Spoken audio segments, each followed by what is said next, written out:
বড় চমক রেখে বিশ্বকাপ দল ঘোষণা ভারতের। আগামী 1 জুন থেকে ক্যারিবিয়ান অঞ্চল ও যুক্তরাষ্ট্রে শুরু হবে টি-20 বিশ্বকাপ। বিশ্বকাপকে সামনে রেখে দল ঘোষণা করেছে ভারতীয় ক্রিকেট কন্ট্রোল বোর্ড। বিশ্বকাপ দলে বেশ চমক রেখে ভারত গত মঙ্গলবার রোহিত শর্মাকে অধিনায়ক করে 15 দল ঘোষণা করেছে বিসিসিআই। দলে রয়েছেন বিরাট কোহলি, জশপ্রীত বুমরার মতো অভিজ্ঞ ক্রিকেটাররা। এছাড়া 16 মাস পর দলে প্রত্যাবর্তন করেছেন উইকেটরক্ষক ব্যাটার ঋষভ পন্থ।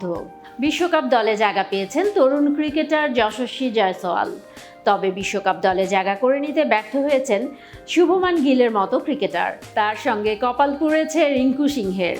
ভারতের বিশ্বকাপ দল: রোহিত শর্মা অধিনায়ক, যশস্বী জয়সওয়াল, বিরাট কোহলি, সূর্যকুমার যাদব, ঋষভ পন্থ, সঞ্জু স্যামসন, হার্দিক পান্ডিয়া, শিবম দুবে, রবীন্দ্র জাদেজা, অক্ষর প্যাটেল, কুলদীপ যাদব, যুজবেন্দ্র চাহাল, আর্শদীপ সিং, জশপ্রীত বুমরা ও মোহাম্মদ সিরাজ।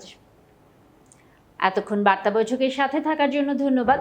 নতুন নতুন তথ্য ও সংবাদ পেতে বার্তা বৈঠকের ফেসবুক পেজ ও ইউটিউব চ্যানেলের সাথেই থাকুন।